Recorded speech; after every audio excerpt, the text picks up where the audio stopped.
Hey there, guys. All right, today we are back with some more overly sarcastic productions, and this time we are hitting up Trope Talk, Deus Ex Machinas. Before we dive in, make sure you go and check out the links in the description box below. I would love to join the Discord and follow me over at Twitch, and please do go check out the gaming channel here on YouTube.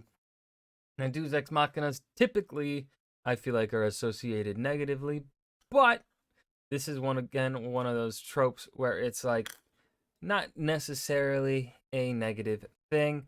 You could probably consider the Eagles in at the end of Lord of the Rings as Deus Ex Machinas. It's simply a tool to get Frodo and Sam out of there nice and easily.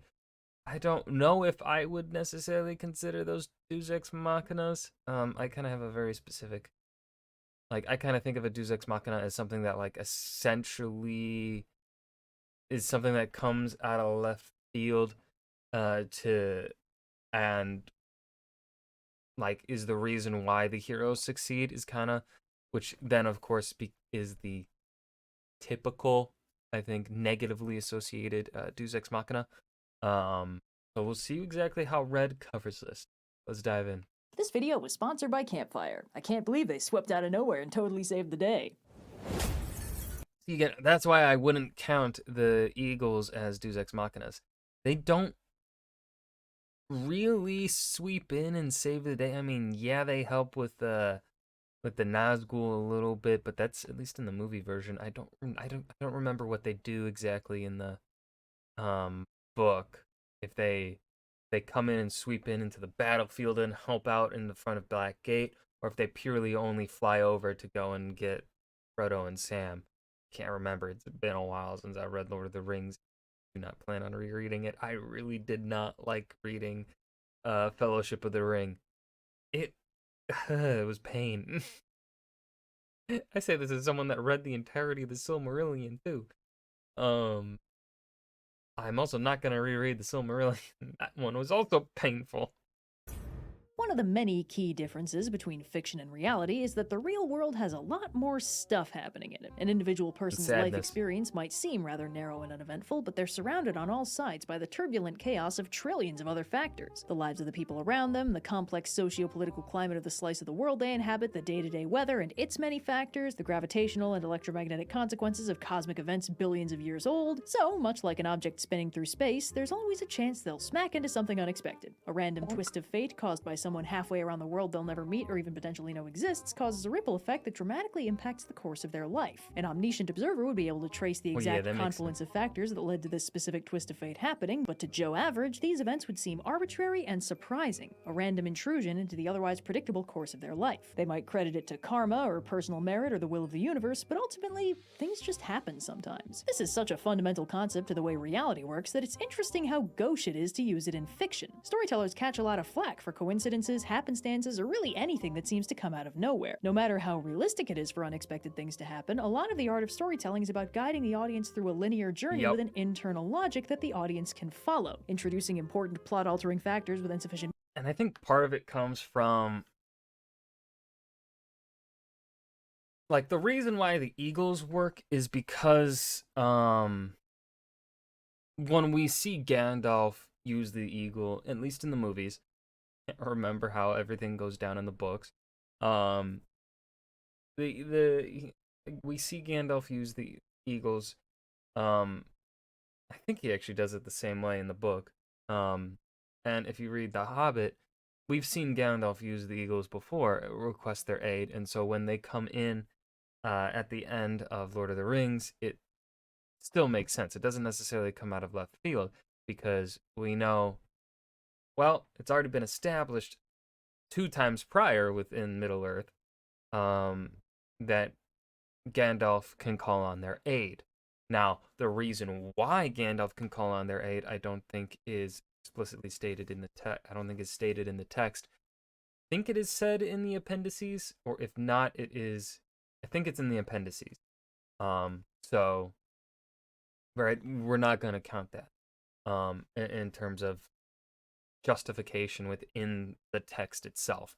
Within the text itself, it is justified through we see Gandalf use them for lesser, well, they do come in during the Battle of the Five Armies, which is a pretty intensive battle, but also like the battle at outside of the Black Gate is also pretty intense, like the end of the world, essentially kind of battle.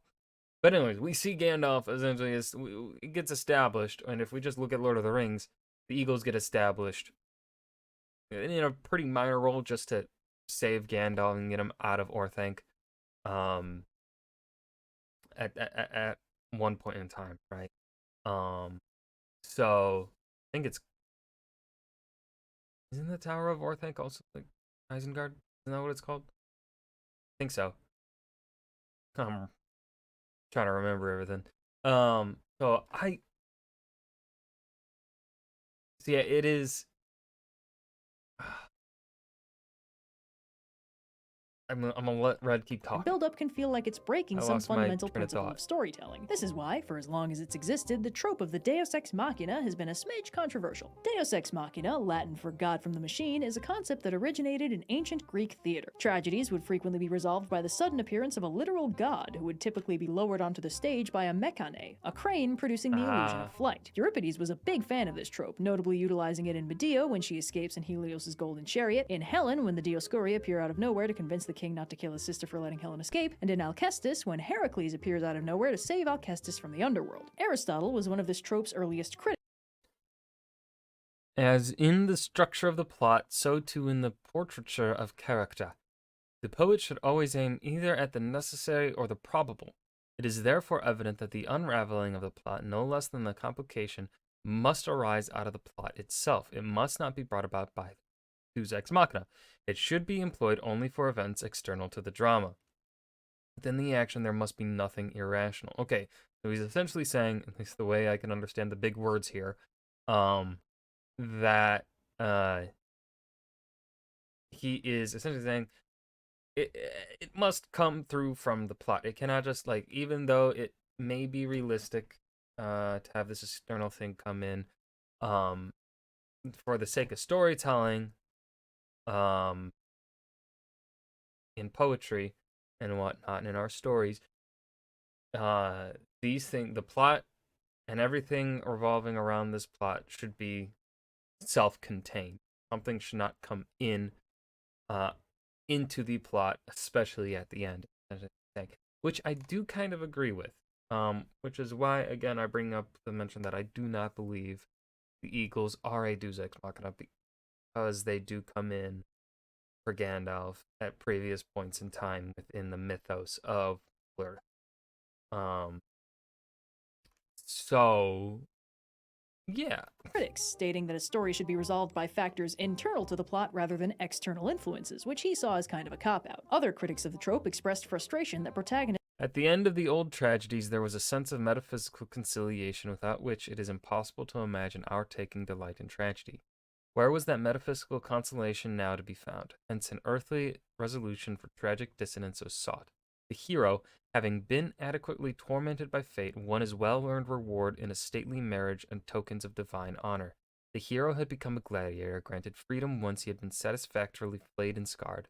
Metaphysical consolation had been ousted by the Deus Ex Machina. were miraculously saved from tragic endings, because sometimes we like a good tragedy, and sometimes the sad ending is thematically important, and sometimes it's just more realistic for things to not work out perfectly for everyone. But despite the criticism, the Deus Ex Machina was a crowd pleaser. A lot of audiences really liked seeing their heroes rewarded with happy endings, no matter how unlikely or contrived they seemed on paper. The current popular definition of a Deus Ex Machina is a plot device that resolves a seemingly unresolvable problem via an unexpected, improbable, or otherwise unpredictable event. A villain is killed by a meteor strike or then the Eagles do not fit into the modern definition of Deus Ex Machina, and I will continue to defend them. Heart attack, a hero avoids falling to their death by suddenly sprouting wings, a character is rescued from imprisonment by way of spontaneous alien abduction, etc. Despite the iffy connotations of this trope, many classic stories have featured. I will say, in the portrayal of the Hobbit movies, though, at the end of the first movie, when Gandalf calls in the Eagles there to save them and rescue them from falling off of a cliff, I would count that portrayal of them as a Deus Ex Machina. But the Eagles coming in at the Battle of the Five Armies, I don't necessarily consider Deus Ex Machina. because I don't necessarily think they wholly turn the tide. I would argue probably Bjorn. I think Bjorn was his name, the werebear, man that shapeshifts. Had probably a more influential role on clearing that battlefield, um, uh, than the Eagles did. And then in Lord of the Rings trilogy, when the Eagles save him from Orthanc, um, I also don't think that counts as a Deus Ex Machina, and so therefore I do not think they count as a Deus Ex Machina. When they say Frodo and Sam, I'm going to keep reiterating that no matter and dozens of times. Deus Ex Machinas of various kinds. War of the Worlds is a pretty classic example where the unstoppable Martian invasion is ended by the fact that the Martians are revealed to have no immune resistance to any of Earth's diseases, and the common cold spontaneously wipes them out. Lord of the Rings also features one that Tolkien was aware of and very wary of. Naturally, the famous giant eagles that turn up 3 times throughout The Hobbit and Lord of the Rings to rescue our protagonists from assorted high places. Tolkien was terrified of overusing the eagles because they had the potential to render almost every threat in the story moot, so he tried to use them as sparingly as he could to avoid removing the narrative stakes. Now, while classic ancient Greek But again, because of the way in which he uses them, I don't think they then count as Deus Ex Machinas. But then again, when we look at the way Tolkien thought of things, he did think of things in their archaic terms, right? When we look at a lot of words that he uses within his text, he is using a lot of them, if not all of them, the archaic, even for the time, terminology for them. Like, for whatever reason, the term fair has become synonymous with the light skin. That is not the original term for fair. Fair just means beautiful. It doesn't denote skin color. It just means attractive, pretty, sort of. And so that was the term that Tolkien was using because we know Tolkien wrote the fucking dictionary. He worked on the dictionary one year, at least 1 year. So yeah, so perhaps when he is thinking of the Deus Ex Machinas, he's likely thinking of the classic definition of where usually literal divine intervention with no in-universe buildup or foreshadowing. I still would argue no, but I could also see that like this literally just depends on the person to person and how they look at it. I would say that the Eagles have a good chance of fitting into the classical idea of a Deus Ex Machina. Though there is some in-universe buildup or foreshadowing through Gandalf using them 2 times prior to the Black Gate, and then, right, if we follow storytelling rules of 3, third time is probable. That could be considered foreshadowing or in-universe buildup. Again, I think that depends person to person on whether or not that is satisfactory enough to be this or whatever, right? So, but yeah. Deus Ex Machinas tended to come out of basically nowhere in the form of literal divine intervention. That specific flavor of Deus Ex Machina Modern Deus Ex Machinas can be integrated in the story. I disagree. I disagree on that. I don't think. I think if they are integrated in the story, like I mean, I guess it depends. Like, how integrated are we talking here? Because again, I would say the Eagles are integrated properly enough for the for essentially what they do, what we see them do in the. I'm keep hitting this point. People are probably gonna be pissed that I'm gonna keep talking about this. I would say for what the Eagles end up doing at the end at the Battle of the Black Gate and then saving Frodo and Sam, that fits into what we see them do previously with Gandalf and rescuing him from Orthanc. I think it fit. is much I less think that's common these days, and modern Deus Ex Machinas sometimes actually receive sprinklings of foreshadowing to try and integrate them into the story more cleanly. For some people, this is enough. But again, then it's not a Deus Ex Machina if there's foreshadowing to it. Like I think that Deus Ex Machina exists only if there is no foreshadowing. Otherwise, it's not really a Deus Ex Machina. To classify them as not Deus Ex Machinas on the principle that a Deus Ex Machina has to fully come out of nowhere to count, but I don't think this is a particularly helpful delineation to try and draw. Deus Ex Machinas exist in a gray area with highly unclear. Is this gonna be one of those rare videos where I disagree with Red? Shall see. Boundaries. Some of them are completely separate from the events of the story thus far, while others make a certain amount of sense in hindsight. As long as they unexpectedly enter the story to specifically solve a problem, I think they count. But there is. And that is where we disagree. Okay. Yes, this is a video where I am going to disagree with Red. I'm going to be actually more anal about it. more specific about the concept of a Deus Ex Machina than Red. I can see where she's coming from. I can definitely see that being right. I can see it. I disagree. There's analytical value in subdividing Deus Ex Machinas according to how much foreshadowing they receive. At the low end, we've got negative foreshadowing. These are Deus Ex Machinas that don't just come out of nowhere, they actively contradict established rules of the story or setting. Get those the fuck out of here. Do not contradict yourself. These have a lot of overlap with bad plot twists that prioritize shock value over actually making sense, but in this case they prioritize solving the plot over making sense within the plot. This can be frustrating for a lot of reasons, and often makes less sense on a second viewing with the benefit of hindsight, unless post Deus Ex Machina they do a really good job of explaining why the story was previously wrong about what is and isn't possible. Examples include a character displaying abilities previously established to be impossible for them, a person thought to be dead turning up to save the day with no explanation given for their survival, a supernatural force intruding on a previously completely grounded and realistic setting, stuff like that. These Deus Ex Machinas are almost always pretty bad unless they do a lot of heavy lifting to retroactively explain how the supposed rules they broke were never actually a problem. For instance, a lot of urban fantasy stories technically start with a Deus Ex Machina when a character who thinks they're living in a normal grounded setting is abruptly yanked into the secret world by way of supernatural rescue from peril, which seems like it's breaking the rules of the setting, but is really just establishing the real rules the story's going to be working on from now on. But if they happen late in the game, like a character developing a brand new problem-solving superpower out of nowhere right when they need it in the finale, it's pretty much always going to feel like a rule breaker. The Force is pretty bad about this, mostly because it's very loosely defined and every Star Wars property is written by different people who need the Force to do different things, so it's pretty much. Yeah, but no at the same time, because like, I mean that essentially we see so like if we look at the original 3 trilogies, what they end up establishing essentially is that the Force manifests itself and can be used in different ways. Right, we see in episode 4, we do see the Vader choke a man.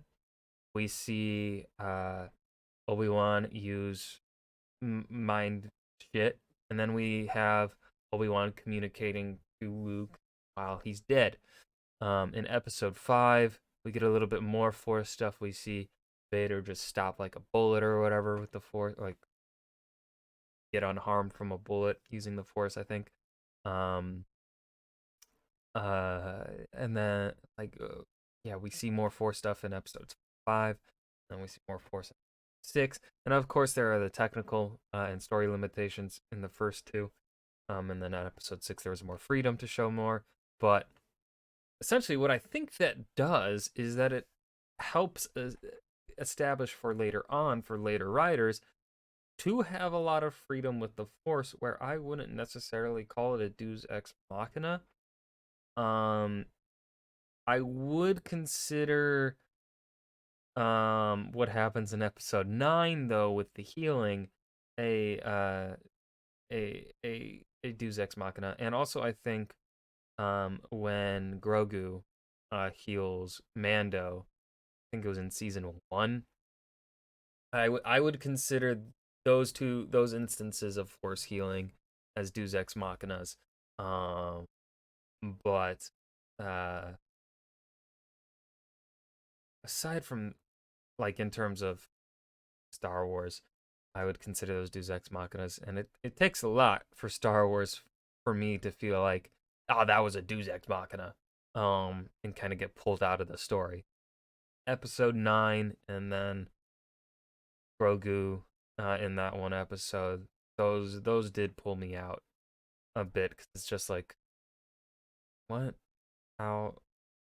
Like, it kind of explain how, but also like how the Force works does also like kind of trying to wipe it off, push it off to the side, but I don't care for that. Anyways, Traditional for the Force to spontaneously keep develop talking. new I'll be here powers all to day. solve whatever problem the heroes are facing. Down a hand and hanging over open space? Telepathy. Stranded in space away from the action? Astral projection. Someone's dead? Oh, the astral projection. Okay, yeah, I would say that does fit into a Deus Ex Machina because it is something we never saw. But compared to what they do in episode 9, I actually really do like the astral projection because I do believe it fits into how Luke would be. My problem with episode 8 is the way in which they treated Luke prior. Luke to me would never be a grumpy old man, and he would never like he would never have allowed Kylo to turn to the dark side without relentlessly pestering him and continuously trying to bring him back. That's my Luke Skywalker. Luke would not have stopped until he fucking died from trying. Right? That's Luke. Like, Luke would never have given up. That's essentially, to me, Luke's characterization. Luke is not meant to be a complex character from his inception. He is to be a hopeful boy from when we meet him to his very end. He is always hopeful. Hell, he fucking tried. He tried to redeem. Whether or not Darth Vader was redeemed in your eyes is up to personal interpretation, right? He attempted to redeem Darth Vader, and in some purview, he succeeded. Right? So fucking Luke Skywalker then giving up on his own nephew and going to hide is fucking dumb. It's fucking dumb. Because that's not Luke's character. That isn't. Like, yes, people change over time. That's not Luke's purpose. That isn't Luke's purpose. Luke Skywalker's purpose is to be hope in the galaxy.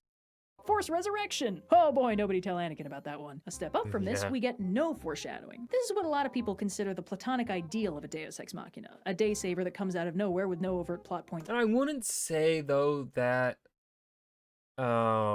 force healing is necessarily negative foreshadowing in the concept in terms of Star Wars. I wouldn't say it, but I don't know if, but it doesn't.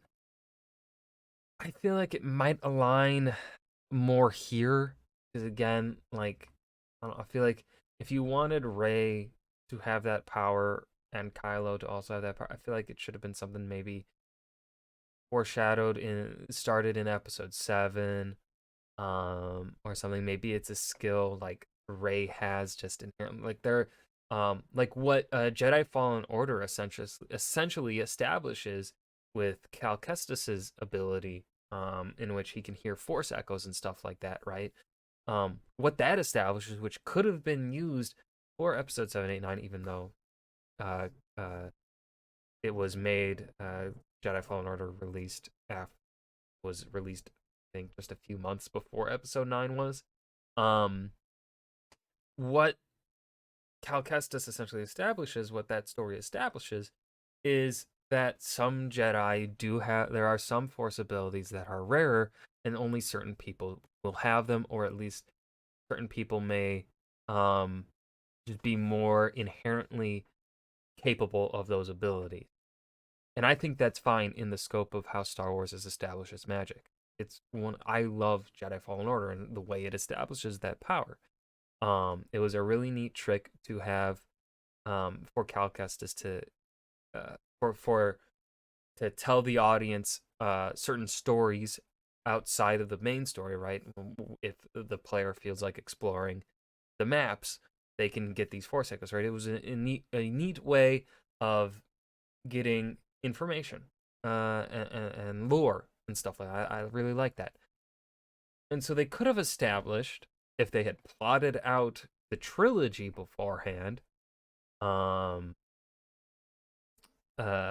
Rey, they could have had in episode 7, maybe her do something, or at the very least, episode 8, have her do something where she helps Finn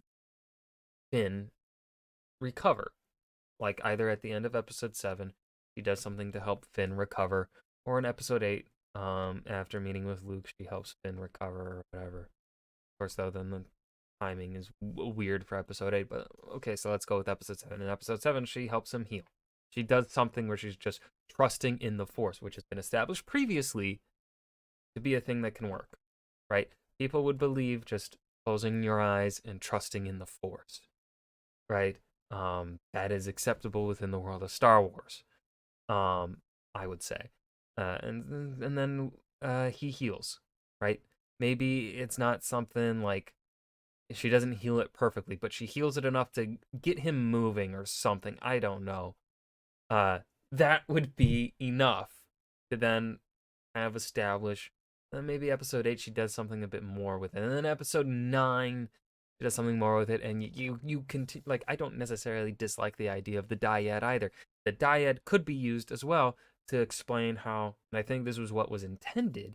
The dyad is how Kylo is then able to know how to do it because of his connection to Rey through the Force. They should have established the dyad more properly. They did not, for my satisfaction. I did not think I would rant that. Oh my god, that was a Star Wars rant I haven't done in a while. Setting it up that still doesn't really disrupt the rules of the setting. We had no reason to think it would happen, but it does make sense that it could happen. Examples include a character displaying a new skill or ability they recently learned or perfected off screen, a previously unintroduced character showing up to save the day, our hero pulling out a new weapon that hasn't been shown before. Basically any scenario where I don't. You know what? I think I would consider the whatever the fuck, spirit bending, what the fuck it's called, that Aang does, and he learns. I think that would probably fit into Deus Ex Machina. That is something that is not previously established until that episode with the turtle, and then he learns it, and then we never see it used until his final fight with Ozai. Right, I would say, yeah, that fits a Deus Ex Machina. But I also think, again, it, and like she said, it doesn't, I would say that's a Deus Ex Machina that actually helps the story, because it kind of does help grow the powers of the Avatar and the mysticism of bending. I think it helps the world building of Avatar. Right, they first establish, they get us comfortable with the 4 elements up until season 3, and then season 3, right, once we're comfortable and we understand how the magic system works, that is when they implement metal bending. And then now that they've established that, it's kind of in our heads that there is more to this. And then, we get back to some of them, then the spirit bending or whatever the fuck. And so Aang is able to, as the Avatar, he can do that. Cool. I think that's a Deus Ex Machina example that helps the story, because it also is in line with Aang's personal belief. Something or someone previously unseen but still grounded in the established rules of the world appears to solve the problem. Almost all classical Greek Deus Ex Machinas fall into this category, as they existed in a setting where gods and heroes regularly meddled with the lives of regular mortals, so random divine intervention was a precedented concept. These Deus Ex Machinas often make sense in hindsight, even without any foreshadowing. The example in War of the Worlds demonstrates this, as the audience is given no reason to suspect the Martians would succumb to the common cold, but it does make sense that space aliens would be unprepared for Earth's infectious diseases, since that follows from what the audience is expected to know about acquired immunity and vaccines and stuff. These Deus Ex Machinas couldn't necessarily be predicted, but do make sense in hindsight. Then you get cases of low foreshadowing, where concepts that play into the eventual Deus Ex Machina are subtly planted in the story before they pay off in the big Deus Ex Machina intervention. For instance, a character may briefly mention they've been working on a project off-screen that later turns out to be a badass new weapon, or they might name drop an ally who later shows up to rescue them, or they establish some sort of connection to a supernatural force that later intervenes to save the day. This is where this trope begins to cross over with Chekhov's gun, where a seemingly innocuous detail is planted early in the story and pays off in the climax. However, these Deus Ex Machinas will still feature surprises for the audience. It's only lightly foreshadowed, so the audience probably can't guess exactly how it's going to play out. A couple decent examples of this can be found in the Season 1 finale of Last Airbender, where Princess Yue sacrifices herself to restore life to the Moon Spirit. While this is an unprecedented idea, Yue's connection to the Moon Spirit is established earlier in the same episode. She explains to the gang that she was healed by the Moon Spirit as a baby, resulting in her hair turning white. This plants the idea that she has a lasting connection with the life of the Moon Spirit, but it's still a bit of a surprise that in the finale she can give that life back. Similarly, in the same episode, Aang and the Ocean Spirit team up to waterbend a kaiju and wreck shop on the Fire Nation, which is, again, new, but it's based on two established factors. Firstly, Aang, as the Avatar, is the bridge between the human and spirit worlds and can commune and connect with spirits in a way nobody else can. And secondly, in the Avatar state, Aang can do a whole bunch of stuff he can't normally do, including huge feats of waterbending. So despite being something we've never seen him do before, Aang briefly combining with the Ocean Spirit He starts fucking murdering people here. To absolutely tear up the Fire Nation fleet isn't so unprecedented that it feels like it comes out of absolutely nowhere. It's not as random as if, like, Sokka did it. And then there's some stories where the Deus Ex Machina has high foreshadowing. These are stories when the Deus Ex Machina isn't just hinted at. I'm curious what her examples are going to be here for the high foreshadowing. Because I disagree. If it's high I can agree with the low foreshadowing. But high foreshadowing is where I disagree. Early on in the story, probably. it's straight up established. It might have even shown up and affected the story before its big problem-solving Deus Ex Machina debut. An established character turns up to rescue the heroes, a powerful supernatural force known to respond predictably to specific stimuli is motivated to aid the heroes, an established Chekhov's gun turns out to be very effective when fired. These are all cases where the Deus Ex Machina does come out of Shit, I guess, yeah.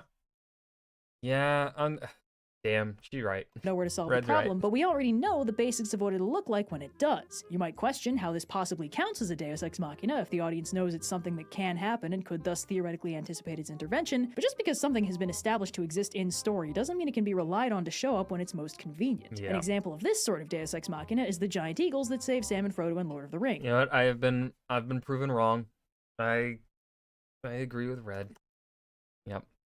As mentioned, this is the third time in the series they've rescued our heroes from high-altitude peril. They're a strongly established narrative presence that the audience knows and understands. The only reason it feels like it comes out of nowhere is that the Eagles are established in story to be kinda fickle and unreliable, so the audience and characters aren't expecting them to swoop in out of nowhere and save the heroes no matter how many times it's already happened. And they're still regarded as a pretty massive Deus Ex Machina by both audiences and Tolkien alike. Now, it might be tempting to assume that Deus Ex Machinas are better received when they have higher levels of foreshadowing and feel more arbitrary and cheap when they have lower foreshadowing. But in my experience, that's not really the deciding factor for how much a Deus Ex Machina is going to annoy the audience. There are plenty of no foreshadowing Deus Ex Machinas that are very well liked for sheer coolness factor, and plenty of high foreshadowing Deus Ex Machinas that get some flack for being disappointing or anticlimactic. It's not a clean, single variable problem, but from what I've seen, there are a few key factors that determine how well a Deus Ex Machina goes over. The first distinction is between Deus Ex Machinas that help the heroes and Deus Ex Machinas that solve their problems for them. Helper Deus Ex Machinas might give the heroes an edge in combat that evens up a previously very unbalanced playing field, or they might kick in to help smooth over a happy ending after the heroes have already done the hard part of the big bombastic fight scene or the complicated heist mission or the climactic final showdown. Solver Deus Ex Machinas, in contrast, might one-shot the villain themselves or quickly and cleanly render the whole threat moot. Solver Deus Ex Machinas essentially replace a potential climactic final showdown with an external solution that nullifies the problem without ever involving the protagonists. This is liable to frustrate audiences much more than Helper Deus Ex Machinas, which typically just make it easier or even possible for our heroes to win without taking that victory away from them. There's a difference between a fairy godmother giving the hero a magical sword and a fairy godmother contracting the fairy corps of engineers to blast the evil emperor's doom castle with a whimsy-powered railgun. But on the flip side, sometimes if the heroes are in a fully impossible situation, the audience doesn't mind as much if a Deus Ex Machina fully bails them out rather than just giving them a little nudge. This is especially true if the heroes have already run themselves ragged trying to solve or escape the situation and the audience just wants to see them get a break already. If the narrative situation is already really unfairly skewed against our heroes, it seems less frustrating to an audience to see random or unprecedented acts of fate pitch in to help tip the scales the other way. And sometimes our heroes are faced with problems that are just really beyond what they can be reasonably expected to handle. A Deus Ex Machina might be needed to solve the impossible part of the problem, while the parts that are just really hard are left as an exercise for the protagonists. And finally, I've seen a lot of goodwill towards Deus Ex Machinas that were just fucking sweet. This is by far Yeah, you know, if it's so fucking cool, right? Like, we gotta remember, the rule of cool exists for a goddamn reason. If it's so fucking cool, like, people are gonna be fine with it, man. the most subjective judgment of the bunch, but if a Deus Ex Machina is just really damn cool, most people won't complain about it that much. The T-Rex randomly swooping in at the end of Jurassic Park to kill the raptors and let our heroes escape absolutely rules. No notes. The protagonists of Promare randomly getting a giant robot literally named the Deus Ex Machina just before the final showdown with the main villain and his giant robot? Hell yeah, zero complaints. This factor is, I think, less structural than the others discussed. For instance, both of those examples also fulfill one of the other factors, respectively, the heroes have already run themselves ragged and deserve a break, and the Deus Ex Machina just gives the heroes the tool to solve the problem rather than solving it for them, and it's also a lot harder to control for coolness as a factor when writing. Still, it is worth noting that Deus Ex Machinas can be fun enough to offset the potential dubiousness of how well this trope integrates into this story overall, because that's ultimately what the Deus Ex Machina struggles with. By its nature, this trope is disconnected from the story it takes place in. It intrudes on the expected progression of the story and bends it in a new direction, typically by saving characters from certain death or failure. And while it can be very satisfying to see protagonists facing seemingly impossible odds and finding a way to succeed anyway, I think there's actually a lot of merit to putting a character into a situation that's way over their head and then rescuing them later. It's like there's a habitable zone of storytelling. On one side, there's the space of zero conflict, where stories can't happen because they're too boring, and on the other side, there's the space of much too ridiculous threats, where stories can't happen because the protagonists have zero chance of surviving. But the Deus Ex Machina allows stories to edge into the danger zone of extreme threats. The heroes get to try their absolute hardest in the face of impossible odds, and then the intervention of the Deus Ex Machina actually gives them a chance of succeeding in the face of this ridiculously overwhelming threat. Normally, they'd just be doomed to failure. The Deus Ex Machina gives them a chance of success that'd otherwise be fully impossible, and until then, the audience gets to see how the characters navigate a situation they genuinely don't see a way out of. I think part of the reason I've never really minded this trope is because it's basically just the good version of how narrative antagonists work, and nobody complains about that. Bad stuff is allowed to hit the heroes out of nowhere with no warning all the time. True. Things are Yeah, she allowed got and even that. expected to go catastrophically wrong with no warning. If the heroes ever describe their plan, Using somehow Palpatine has returned as a good example of that. No. No.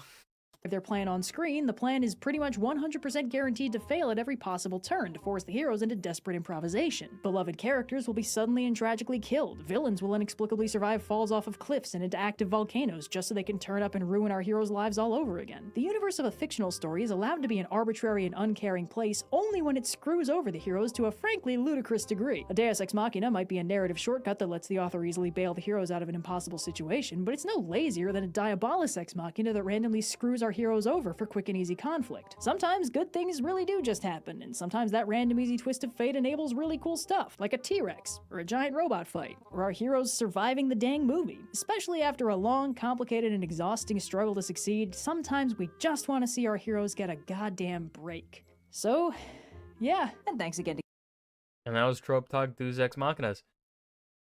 Yeah, Red's right. Red did good. This was a really good video. It was a short one. 13. Well, not my reaction wasn't short. I added a lot of time. But the Red's initial video here is 13 minutes long of Deus Ex Machina. So this was really good, despite how short it was. So I hope you guys enjoyed as well. Remember to hit that like button and subscribe for more. I will see you guys next video. Peace.